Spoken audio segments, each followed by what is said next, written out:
Thanks for joining us on another Sales Hacker webinar. My name is Scott Barker, Head of Partnerships and Revenue at Sales Hacker, and I'm going to be your moderator today. This is my first webinar back in 2019, so I wanted to wish everyone a very happy new year. I think we're at the 19th, so I don't know if I can still say that, but I did it anyway. And all right, so what are we talking about today? Today, we're talking about video, specifically accelerating sales with video and the lessons learned from people that are actually seeing success with it. So as always, we have some amazing panelists lined up. But before I introduce them all, super quick housekeeping items. So number one, this will be recorded. And we always get a ton of people following up right after the webinar saying, "Where's the recording? I missed it. I want to share it with my team." Don't worry, we will be sending it over. Sometimes it takes up to 24 hours though, so be patient with us. And this discussion is very much for you, for the community, those who have taken the time to join us today. So we'll be having a panel discussion. I've got some great questions lined up to grill these panelists on, but honestly, I'd rather have the Sales Hacker community run this discussion. So go to the chat box, introduce yourself, start asking questions about video. Maybe you're just thinking about getting started, or maybe you're a veteran and you're looking for some new interesting ways to incorporate video into your sales process. So jump on chat. We definitely want to hear from you. All right. So now, without further ado, I want to introduce my guests, starting with Thomas Buchanan. Thomas, welcome, man. Thank you. Thanks for having me. Yeah, we're pumped to have you. So Thomas is a sales enablement manager over at Modus. Modus is essentially a sales technology company that makes the lives of outside and field sales reps just way easier. And we talked before this, and Thomas is essentially a very high-performing AE who's crushing it with video. So can't wait to pick your brain.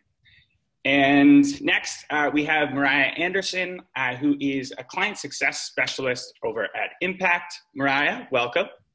Thank you. Happy to be here. Awesome. And just a little more color. So essentially, Impact is a full-service digital marketing agency. So, video is a big part of that. And it's your job to engage and pre-qualify prospects as kind of their first step in Impact sales process. And whether that's, through cold outreach or inbound lead management, you're kind of the first point of contact that prospects speak with. And we were speaking earlier, and you're also heavily involved in helping build out kind of the video process. You're one of the pioneers there, and how to leverage it during various stages of the sales cycle. So excited to dive into that with you.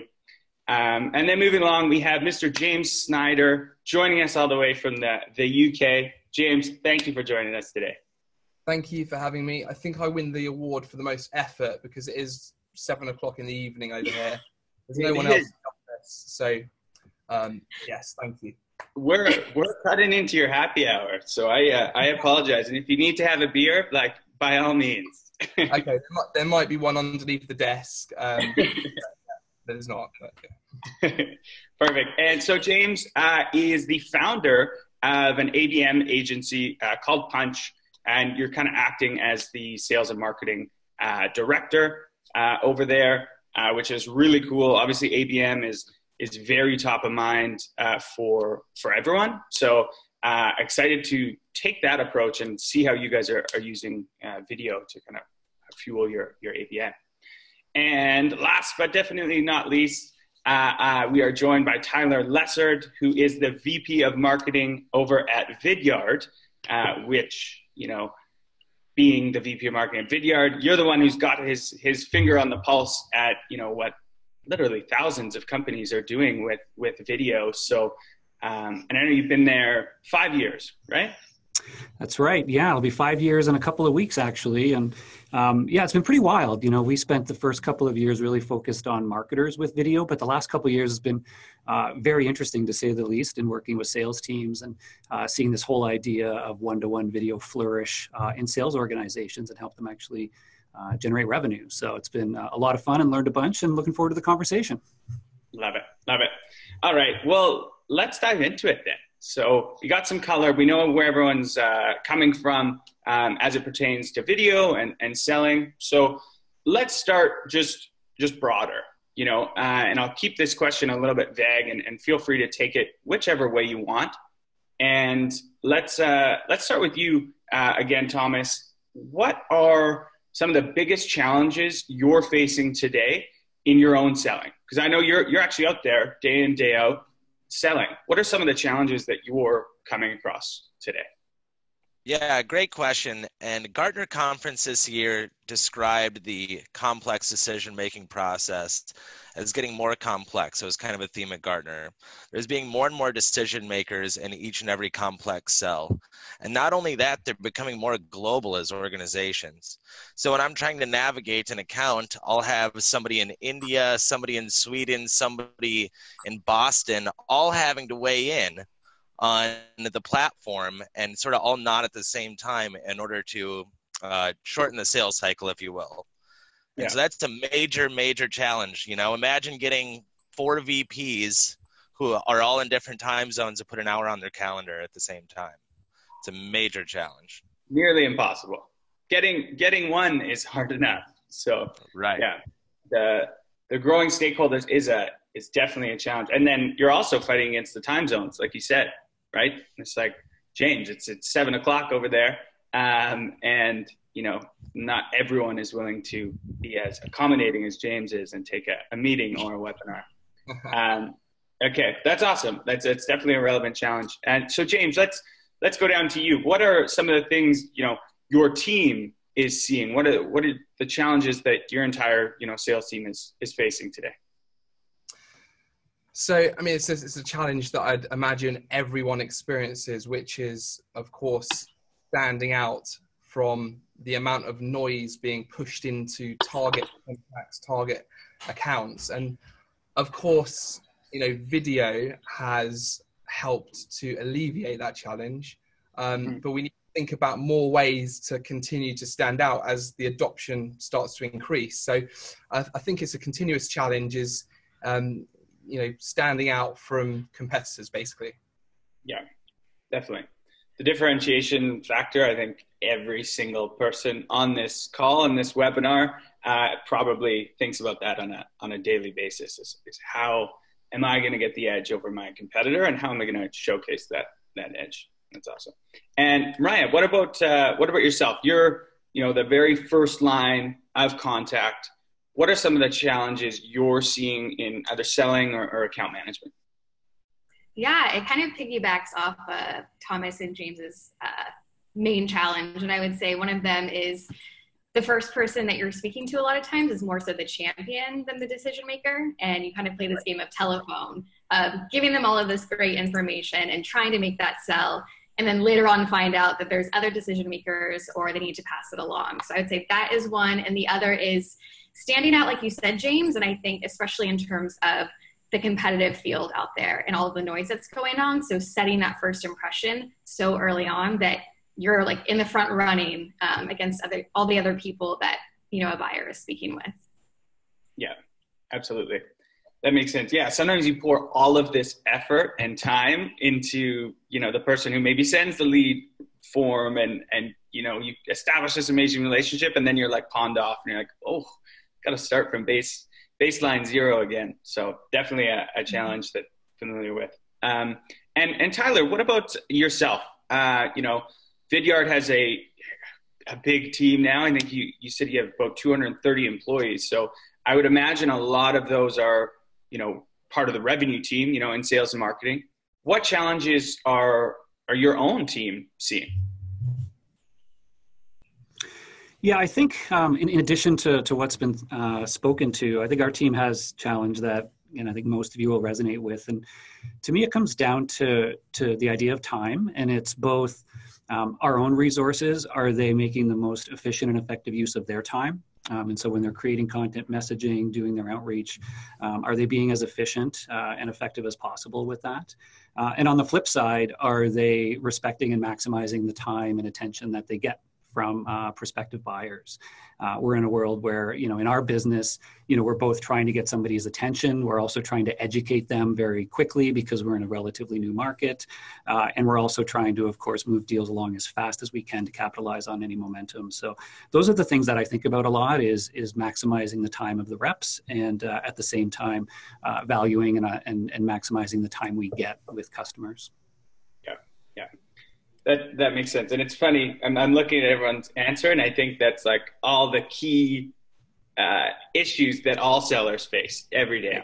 Finding the multiple stakeholders, locating them, getting in front of them, standing out, how you actually locate the decision makers versus just a champion. And then, of course, time management and efficiency. You can live and die by that. You can be an amazing rep, and if you're not, rock solid on time management, you won't get there. So that's awesome. Okay, so that's super helpful. Kind of sets the stage. So now I want to follow up, and Mariah, I'll start with you. So how are you addressing that challenge, or how are you addressing it in 2018, and how do you going to tackle it a little bit different as we head into 2019? Yeah, so I would say for the speaking with champions and trying to get the message across to the decision makers, our team does a really good job of creating 80% videos, and 80% videos being the most frequently asked questions that our sales team gets that everyone could probably say in their sleep, and addressing those questions, answering them in video format, and then providing them way early on in the conversation. So after the initial conversation I even have, sometimes before, and that can be then taken from the champion and passed along to the decision makers. And that way, nothing is lost in transition. They're getting the messaging straight from us.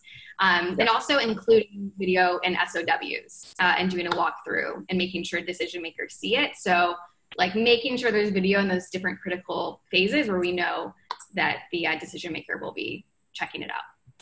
Yeah, that's awesome. So are you actually then like front loading your videos, like before an objection even comes up? You're thinking, hey, I know that they're going to get asked this question. I might as well get ahead of this. And you're actually proactively sending it after your first or second interaction? Yeah, we see that doing that, it helps shorten the sales cycle. And I think that people also appreciate that, wow, I didn't even think about that question, but it's very important in my decision making. So people really value that and trust, for sure. Awesome. And so diving a little bit deeper, because I think it's an awesome point, are you creating those from scratch every time? Or do you have a bank of them that you can kind of pull from and shoot them in? Yeah, we have a bank. Usually we'll do a one-to-one video to explain what's included in a playlist of the content that we're providing to give them a heads up. And then, I can use that playlist over and over with those videos. Cool. Yeah. Love it. And James, let's same question to you. So you're talking about standing out, one of the most, difficult things possible. How were you addressing that in 2018? How were you standing out? And how do you plan on standing out as we go into 2019?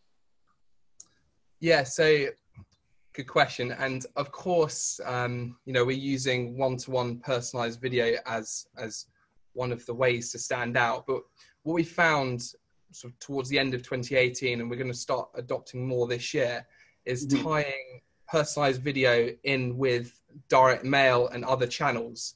So I'll provide you with an example. We've got a client whereby we've been sending skateboards out in the post to their target contacts, target accounts. Obviously, the skateboards tie in with the message, but then when we record the personalized video, in the first frame, we're holding the skateboard that they'll have just received up to the camera. So what that's doing is it's making it even more enticing for them to click and watch the video. So that's worked really well. It's like tying your direct mail in with video and making it more of an integrated sort of sales and marketing approach. Yeah, I love that. That's awesome. And it immediately, you get that correlation between the digital world and like, I'm actually holding this thing that person is holding. And it's almost like a way to break that third wall a little bit with them. That's really cool. So I guess so in 2019, you're going to double down on that strategy and do more of a holistic kind of like ABM approach where video is a part of it, but it's something that's tied into a number of different initiatives. Yeah, absolutely. And we've actually taken it one step further with one of the campaigns that was run last year. I know Tyler's familiar with this one, whereby it was a Sherlock Holmes themed campaign, and we were sending a letter with invisible ink on the letter to one department, a UV torch to another department, and the two departments had to come together to crack the code. And then we sent videos from one of the team members who's a really good actor. He dressed up as Sherlock Holmes, and was firing out these personalized videos dressed up as Sherlock to all the targets who received the letter and the UV torch, to encourage them to come together. And hopefully no one from LinkedIn is watching this, because we then set up a fake LinkedIn profile from Sherlock and started connecting with contacts as Sherlock Holmes. So, sort of bringing video into the whole kind of theme of the campaign. Yeah. So now I think we're all wondering, how do we get on your list? Because skateboards, some invisible ink swag. This is good. Absolutely. That's really cool and unbelievably, creative of you guys to, put this all together. And I think, that has to be where we're heading. Once video is just everywhere, which we're starting to see, it's going to be that creativity that really stands out. So definitely kudos to your team. So a lot of effort goes into something like that, right? There's a lot of moving parts. Did you guys see a positive ROI when you calculated everything into it? Yeah, absolutely. Absolutely. Especially the skateboard campaign, where the skateboard's being held to the camera. It's as long you're referencing it in the subject title, it's sort of connecting that, oh yeah, I've received the skateboard, and this email sort of aligns to that. And then when they go into the email, they can see what it is they've received in the post. So it's been sort of quite an incredible uplift in terms of engagement. So definitely I'd recommend integrating your direct mail with your video outreach. Yeah, I love it. I'm probably going to steal that story and get you to write a post on Sales Hacker, but that's for another time. That's really cool. All right, so Thomas, let's go over to you now. A tough act to follow, I guess, but there's no way. There's just no way. But you had a different challenge, though, right? Your challenge was really about, how do I get in front of multiple stakeholders, very busy people across multiple time zones? How were you doing that last year, and how is your approach going to change as we move into 2019? Well, I did it last year, which is why it was a good year. But the year before that I did not. And I noticed that my sales cycle was about 60% longer. Title of this is Video Accelerating Sales. So that's the whole idea, right? It was 60% longer when I didn't make a video recapping demos or what we talked about or value propositions for them to share. And I realized that the majority of the people who sign off on some of my deal sizes, I've never met. Okay. And so just like Mariah said, is, you're playing a game of telephone. So the real question is are you using a cup and string, or are you using, a high quality satellite phone, I would say. And I would say video allows you to upgrade your phone a little bit and give you better communication. When before, emails and these decks are just standardized decks, and even just decks that have audio over them or something like that is really using a primitive phone, when now we have technology like Vidyard we can leverage, which can help you track the message, track the depth of the message when you combine it with outreach, and then also be able to do it in a more tactful way than just sending a deck over or something like that. Yeah. That's a crazy stat. So 60% less time in closing a deal when you're adding video. And when I use video from the beginning, I'd say. So if I bring in video towards the end of the sale, it's already lost its momentum a little bit, as Tyler talked about, maintaining momentum through the pipeline. So I think using it at the beginning is definitely extremely important. Got it. And then, so bringing it back to kind of the challenge there, just to break it completely down for the community. So do you think that shortening of the sales cycle came because after a demo or after a discovery call, you'd make a quick video highlighting everything, sending it over to them, and then they could send that to the stakeholders, like, you know, someone who's in India or someone who's in Europe, they could send that video rather than having to get them on the specific call. Is that what you think, shortening? Well, let's flip the script here a little bit and saying that the goal is to eliminate a discovery call. Okay. So say they already seen a 90-second demo of your platform, and they're, you know, people have a pretty good understanding about where their problems lie, I feel like. And, you know, most of the people I've been talking to have been working in their industry for 15 to 20 years. They're in it every day. I've been a salesperson for just a few. So who am I going to go give them advice? I'm here saying, here are some resources we allocate people like you. Let's give your call. Let's track your engagement on it and engage you. And then by the time we have a discovery call, they're already bringing in the right people on board in order to what it takes to execute a project like this. Right. Yeah, that makes sense. So it's a great tool for pre-education, so they know exactly what to expect from your meeting. So that meeting's just going to go so much more, you know, smoothly. Right.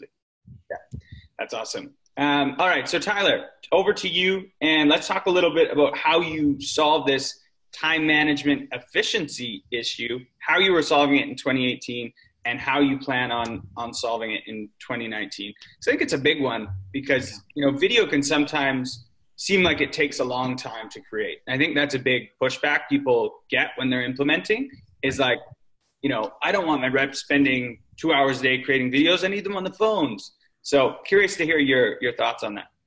Yeah, it's, you know, we've found a lot of it is about what a lot of the others just spoke about and using all of these tactics together to just, you know, generate the best results. And it's everything from, you know, using video at smart places throughout your outbound prospecting, right? So we're not always, you know, not every message is a custom video by any means.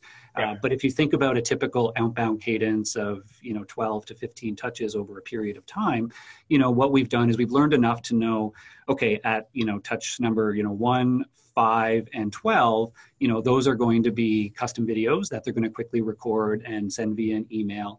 And, you know, they progressively get a little bit more customized and personal. The first one might be, you know, me on camera with a whiteboard to get your attention, to introduce myself and create familiarity with me as an individual and a rep. And if they don't respond to that, then, you know, it might be a screen capture where I'm actually, you know, bringing up their website, something about them that's relevant that I can tie back to. And, you know, in some cases, when they see that one, then they're more inclined to go, okay, this is, you know, a little bit more interesting now. I know who they are. They obviously know who I am. And then as you progress, you try different styles, and even just things like that, that have, you know, helped our reps shorten their, you know, response time through their cadence, you know, pretty significantly.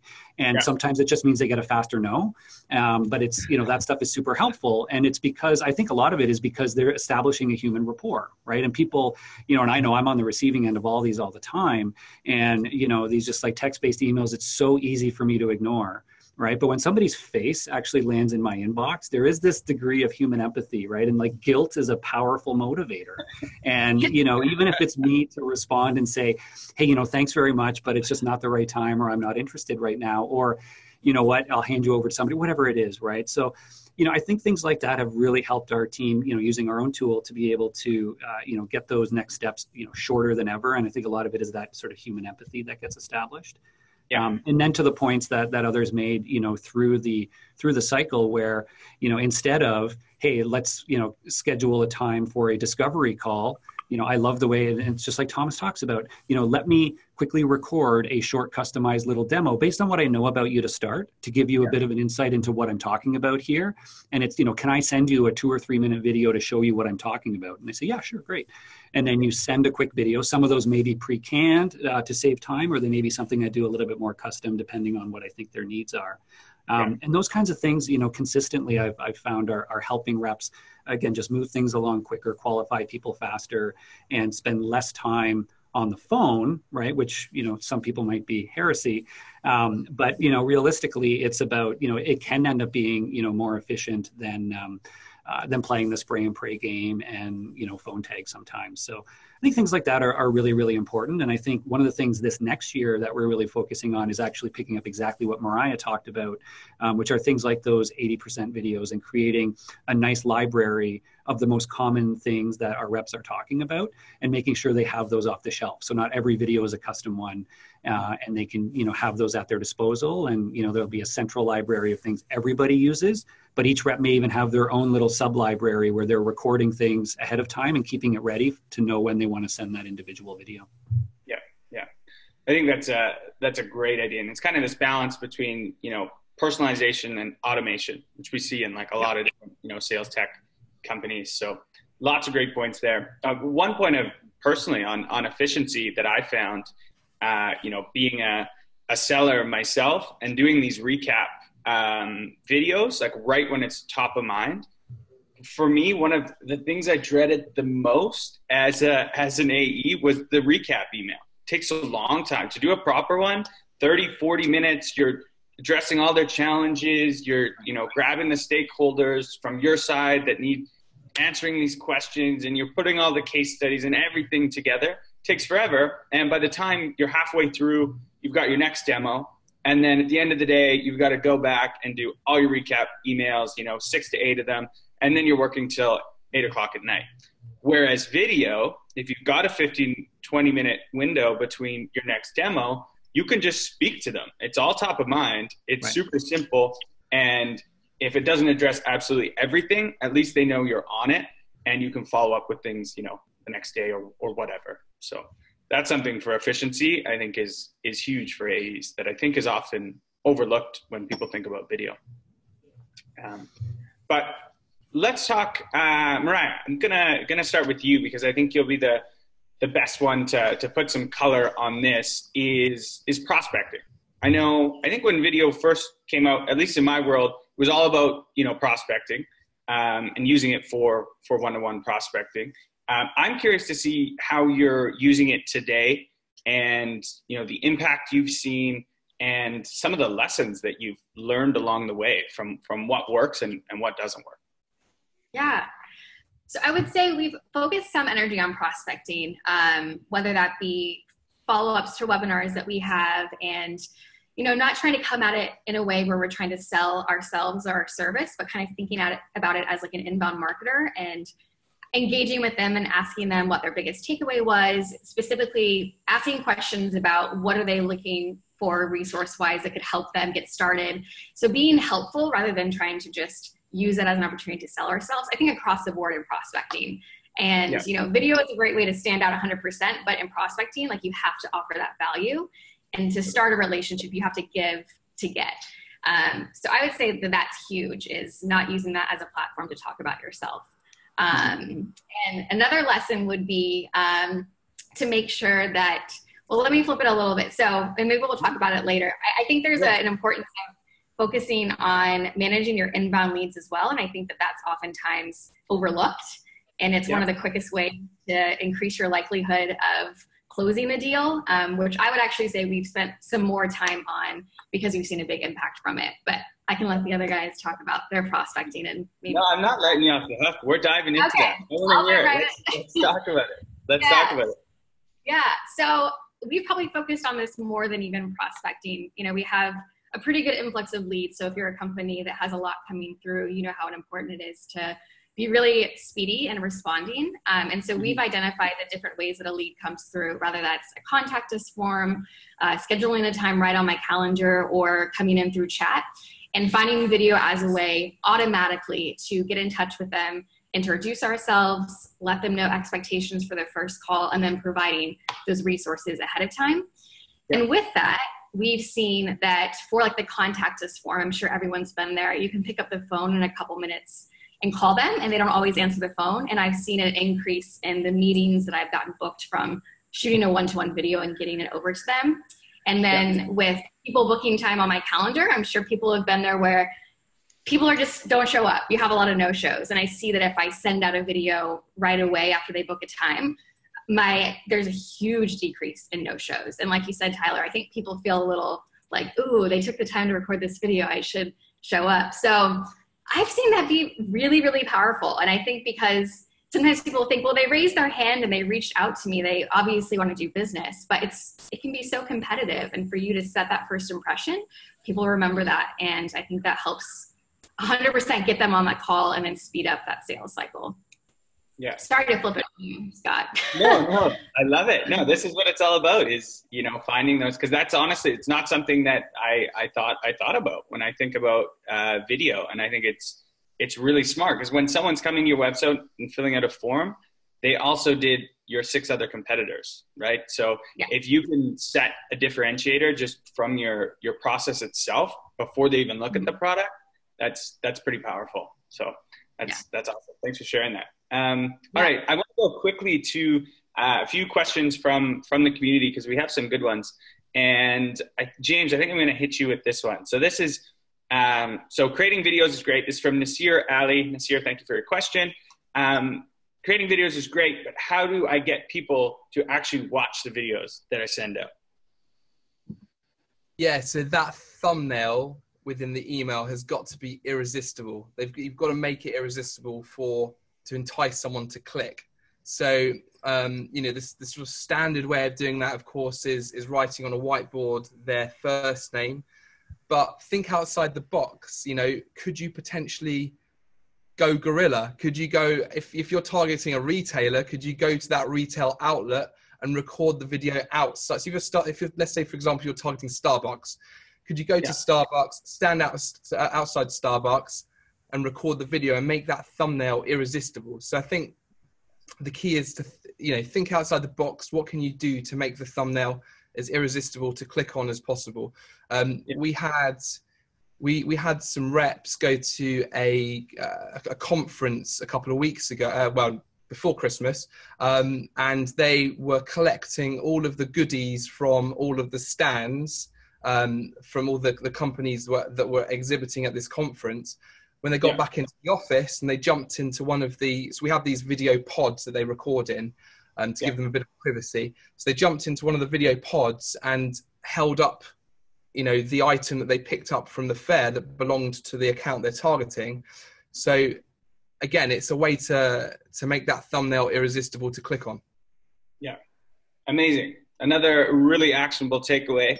Next time you're at a conference, pick up all the swag from all of the vendors and make a video directly to them. That's awesome. Especially if they had like sunglasses or something, it'd be perfect.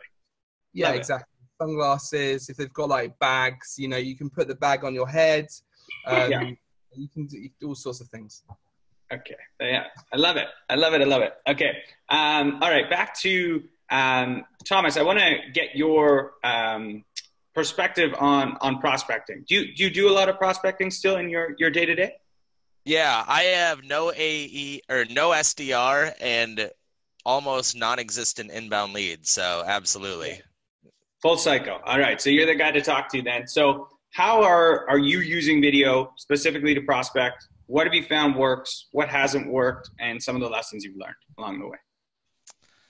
Yeah, good question. So prospecting, getting people to view videos can be a challenge. If they don't know you, they've never received an email from you, there's a good chance they're not going to open it or click on it for a variety of reasons. Mm-hmm. Although what I have noticed is if you just CC somebody else randomly from their company is kind of a tricky thing to do. Like you can just CC at one of their coworkers. I've done that before. Just pull their information. I also CC my VP of sales all the time. Just because if someone else is CC'd on it, it doesn't seem like a one-to-one communication, and it seems like they're more like they have to look at it more. And I feel the same way. If I see somebody CC'd on an email, I'm like, well, I better check this out because what if I'm somewhat accountable for this message?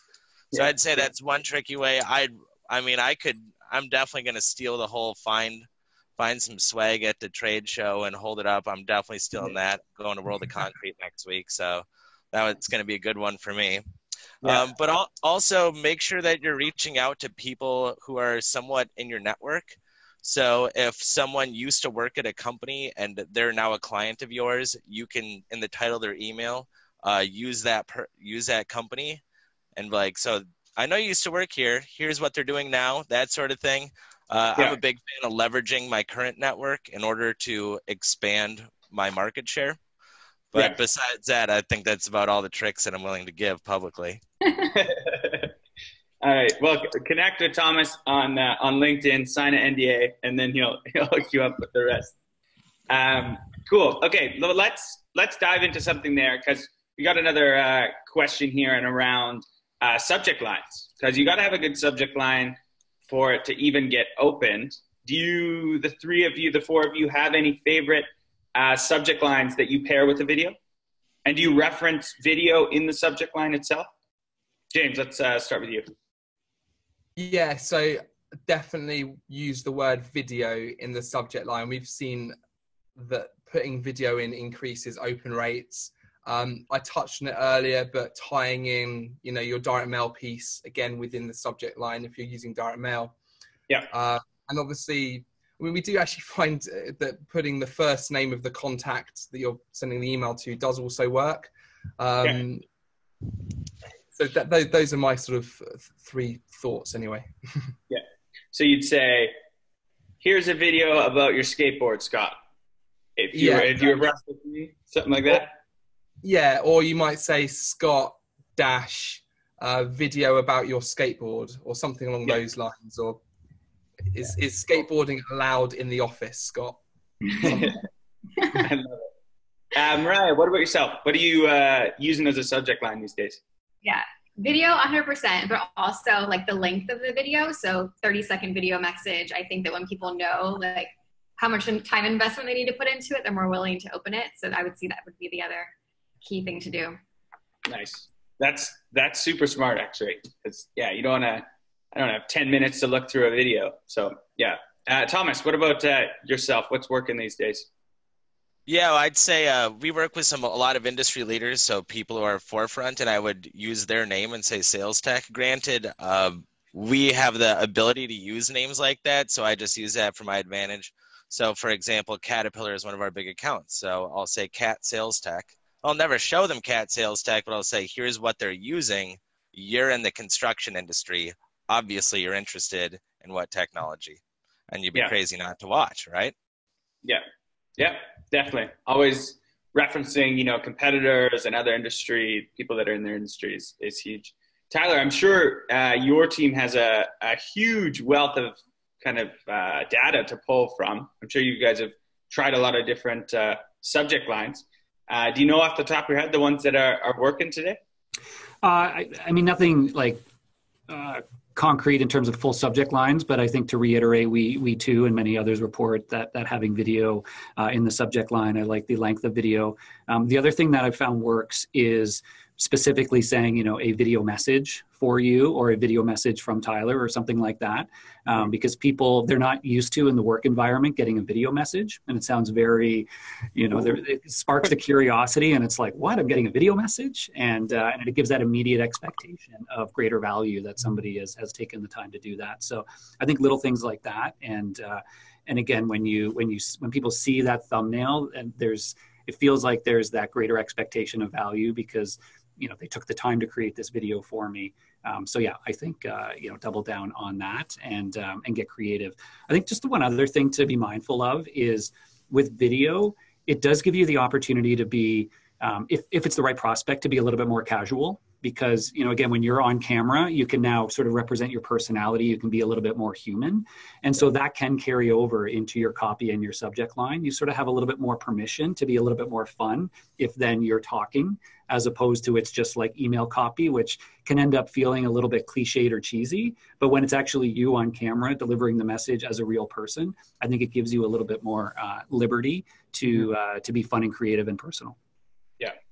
Yeah, that makes sense. The spoken word is much harder to misinterpret than text. We've all had those emails that you're like, what is this? And then it's like, that's not what I meant at all. So yeah. If you really have to do a haiku, don't write it down anymore. At least take the time to say it yourself on camera. Feel the shame of doing it, but at least you're putting in the effort and showing the prospect you care enough to spend the time to do it yourself. Yeah, absolutely. All right, let's go back to the community because the questions are really flooding in, which is awesome. So thank you everyone for the great engagement. It's obviously a topic that's at the forefront of a lot of people's minds. So Andre Castagno, sorry if I butchered your last name. Thank you so much for the question. So how do you guys actually record the videos? Do you just do it on your phone? Do you hire a professional team? Did you see any difference in the engagement depending on the video quality? And Thomas, I'll shoot that one to you. Yeah, so there's a couple basic checks that you have to check the box on, all right? I'm on a rolling desk. I'll roll you around right here. See this? I can roll around my office. I can take you to whatever executive I want.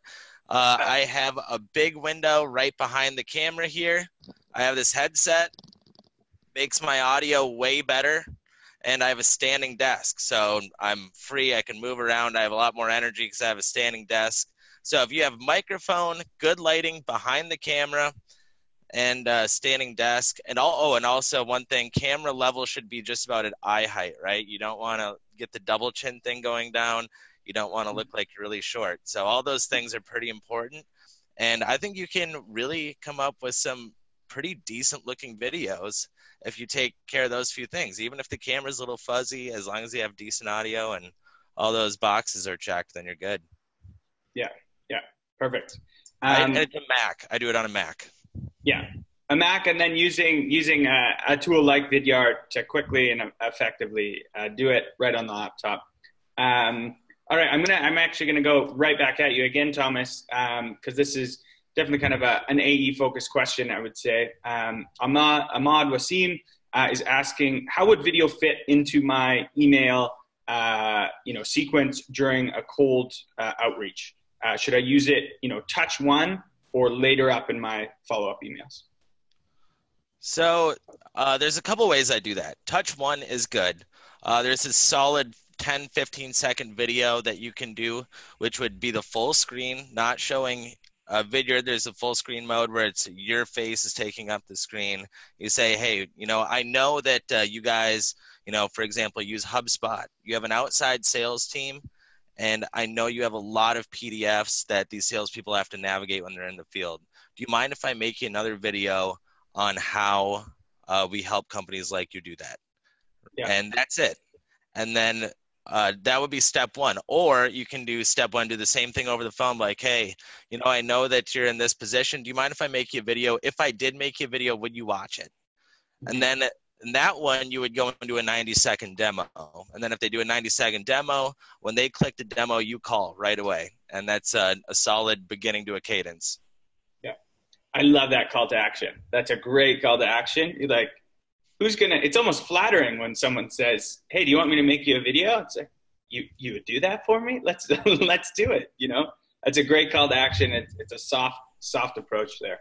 I like it. One of the things that we've found as well is similar idea where sending a video early on and then making the next touch the phone call, where if you're leaving a message and saying, I made you a video, wanted to check in to see if you saw it. Because if people hear that on a voicemail, again, if they're not getting a lot of video today, then they're more likely to go and say, wow, that guy sent me a video. Okay, I should go check this out. So it gives you a strong way in your follow-up touches to try to drive back to that video. Yeah, and you make sure, if you're doing that, make sure you say the title of the email. So the title of the email is this, right? So then they could search it in their inbox, because anybody who's worth getting a hold of is going to have a full inbox. Yeah, definitely. Good point. All right, let's talk a little bit about, and we've touched on this a little bit, but different ways throughout the rest of the life cycle. Not just focused on prospecting, because there's a million different ways you can kind of incorporate. We touched on a few, but James, starting with you, where have you seen wins throughout the rest of a prospect and customer lifecycle? Yeah, so it's a good question. So I know our customer success team will monitor LinkedIn to see whether any new employees join our customer accounts, and then send videos to say, welcome to the team and we look forward to working with you. In a similar fashion, they'll look at happy birthday, so whose birthday is on LinkedIn from our customer accounts, and send happy birthday videos.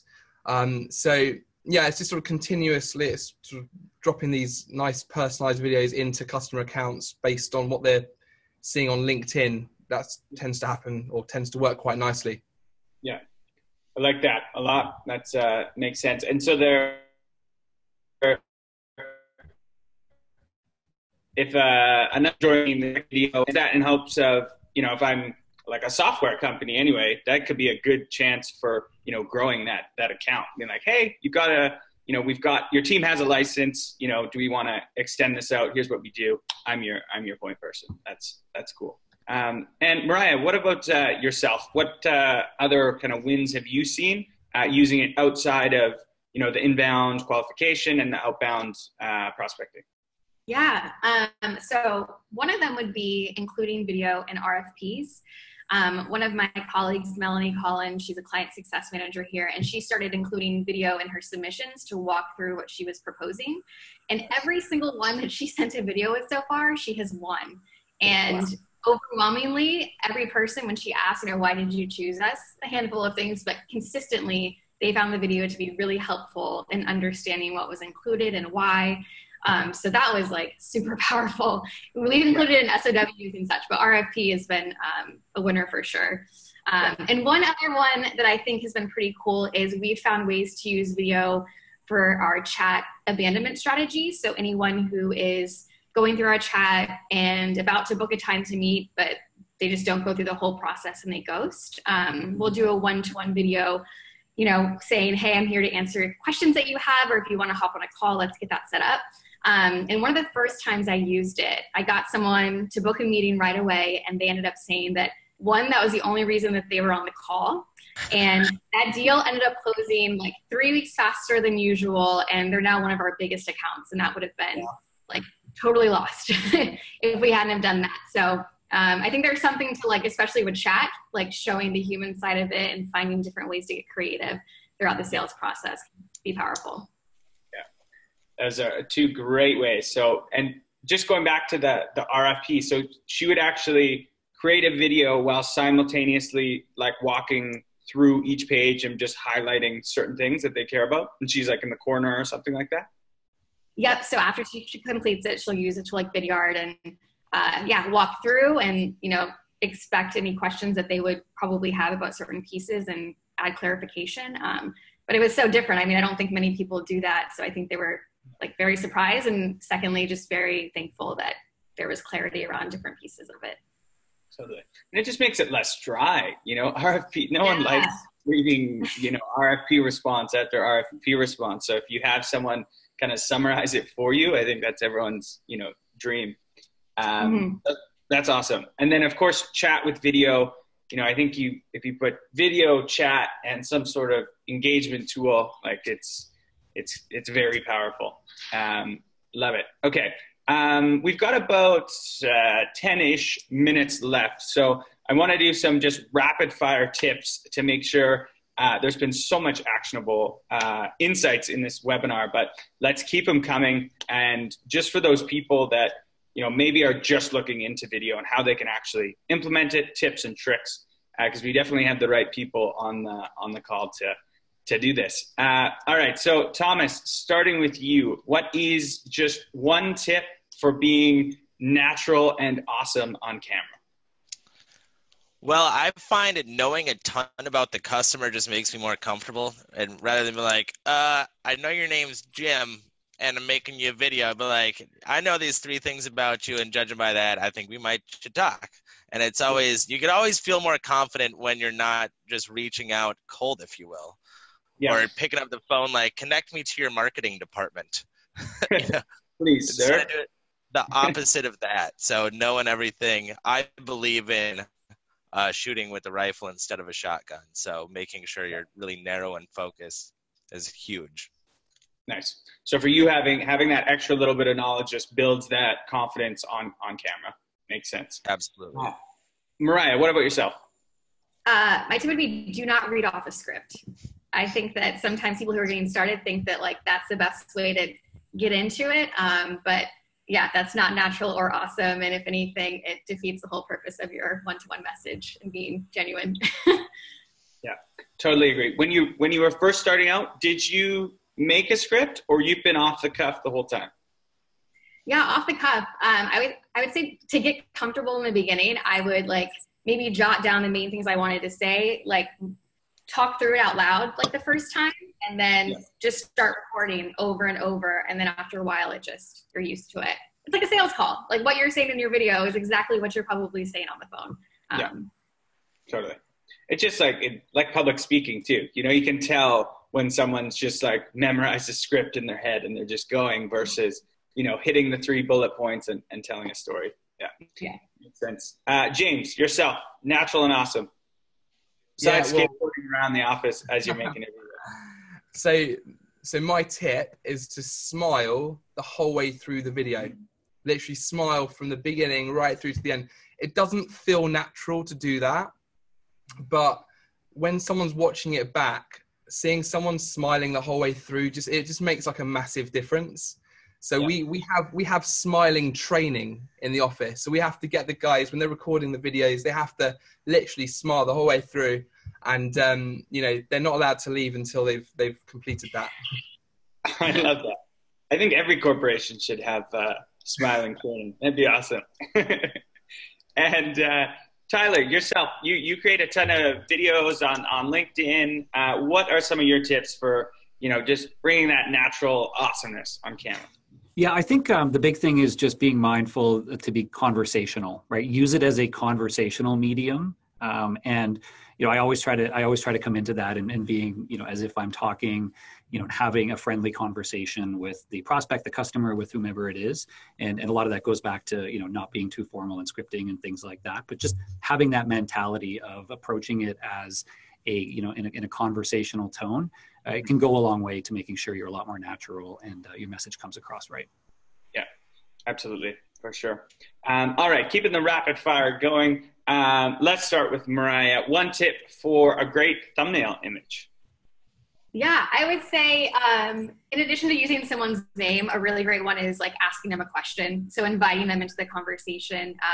I think that people are just more responsive when you do that. So I would say try that. Could you write those on like a little whiteboard and then hold it up on so it's on the screen in the thumbnail? You see the little challenger question? Yeah, you see the question. And I have a double-sided whiteboard that's awesome. So you could add a second question if you like. The next level. Thomas, your tips for a great thumbnail image. Swivel chair. Swivel chair. Love it. All right, that's it. That's it. You do those as animated GIF thumbnails, so you're spinning around forever. Is that what you do? Absolutely, yeah. If you do it perfectly, it looks like you're just spinning around forever and about to blast off. Please share that. That's awesome. Yeah, I'd like to see one of those. I would click on that for sure. All right, James, what is your tips for a good thumbnail image? I know you guys have those actual video booths that you guys have created. Does that help you guys with your thumbnail? Yeah, because the backdrops. I don't know if you can see that. I mean, I can show you the booths. I don't know if you want me to just let's do it. Yeah, let's do it. Yeah. So let's just see if this works. Jack. Oh, I think we lost your video. Lights must be out in the booth. Yeah. James, you still with us, or did we lose you? Yeah, I'm here. Okay, let's try that cool. again. I disconnected the wrong thing. So, okay. So I'm giving you to my technical assistant, right? So basically, if you have a look in here, we have like these backdrops that are interchangeable, and then they're all soundproofed. So cool. Nice. So you can actually change out the background based on whatever, you know, thumbnail image you're looking for? Yeah, I'm going to come back to my desk. Yeah. That's cool though. It's a great idea to have a dedicated space, you know, for video, especially if people aren't, you know, feeling overly comfortable in an open office. And most, you know, tech companies have open offices now, and, you know, not everyone's comfortable, and it can be, you know, a little bit noisy. So I think that's a great idea. Yeah, exactly. Yeah, cool. Well, thank you for that. So keeping rolling. So we went over subject line. Let's go with this one. This is a fun one. One example of a wacky or unexpected video that either yourself created or someone on your team created that was, you know, just a desperate attempt to get someone's attention, and did it work or did it not work? And Thomas, let's go with you on this one. I have a unicorn coffee mug that I got as a gift one time, so I bust that out when I get really desperate. Nice. And how does the unicorn coffee mug affect response rates? Up or down? Well, I'm usually just trying anything I can at that point, so it's pretty good, but it's worked a couple times, and those couple times have made it all worthwhile. Nice. The next step is maybe a unicorn costume. That's when you're super desperate. Mariah, any wacky or unexpected videos from your end?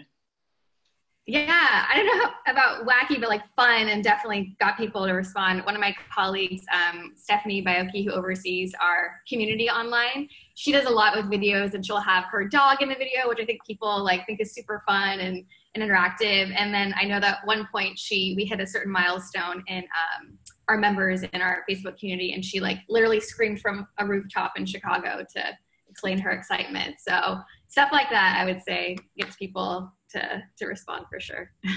That's awesome. I like it. And moving along, James, I'm sure we've heard a couple of your wacky and unexpected videos that are working really well. Any other ones that you haven't shared? Yeah, it's like dressing up as Rudolph, the red-nosed reindeer during the Christmas period. One that actually works quite well is if there's two people sitting in the video. So not if it's a really important account, then by having like two people in the video, for some reason it's just had a positive impact on view rate. So yeah, that's another one. Yeah, I guess it just looks more official, you know, if more people are invested in the video. I like it. Tyler, I know the video team, I've seen really cool stuff you guys do around Halloween and lots of different things. What are some of the wackiest and most unexpected videos? Yeah, I think things like that work really well. So at different, holidays or times of the year, actually Valentine's Day is coming up, and we did this last year. We're going to do it again, where we actually set up some Valentine booths around the office where the reps can come down, sit there, and it's all Valentine's Day decorated. And then they're doing like Valentine's Day themed videos to their prospects or customers, which always sort of, are about, wanting to share how much they care about them, or, emails aren't read, videos are viewed, fun poems and things like that. Yeah. So it's, little things like that can go a long way to, again, just, let the human side out. The other things I've seen some of our customers do, so using animals, dogs, things like that, as well as musical instruments, if you are musically inclined, or even better, if you're not musically inclined, breaking out the, whatever it happens to be, and, striking a chord in that way. So yeah, I think for some people just, and last one, actually, we had somebody in our team who was a amateur magician, and he would actually do like, magic in his videos. And he'd also time it that he would do an animated GIF, a 3-second animated GIF. And like the magic trick would sort of happen. So you'd see this GIF land in your inbox where like, your name is on a piece of paper, and then it like floats off behind him or something. And like, that was actually really cool. So, look inside yourself, pick one of your, your unique capabilities and let it shine on video. Yeah. I love that. It might be a new business development requirement. You must be a magician. Yeah, you did some pretty cool stuff. I was very impressed. That's awesome. All right, so as we wrap up here, we've got some tons of questions. Unfortunately, we're not going to get through them all. But if anyone wants to continue this conversation, where's the best place to connect with each of you? You guys, LinkedIn, Twitter. What's your preferred method of communication? Video message. Maybe can someone send a video message to introduce themselves? Otherwise, LinkedIn. LinkedIn's good. Perfect. And Thomas, LinkedIn, Twitter?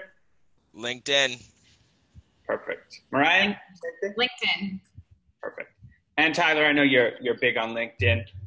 Hit me up on LinkedIn, and this is my chance for to let people know that you can also just get the Vidyard Go video tool. There's a free version, you can try it out, and then from there on our website. I'm frequently on there, and you can hit up our team. We've got coaches and stuff. So yeah, hit me up on LinkedIn, and then I'm frequent on the Vidyard blog. Perfect.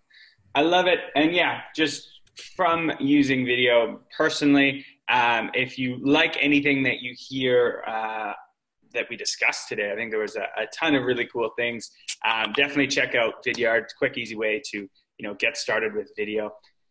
But yeah, thank you everyone for joining us. Of course, to our panelists, thank you guys so much for such an engaging conversation. We'd love to have all of you back because we could continue this all day. But thanks again, and everyone have a great rest of your day.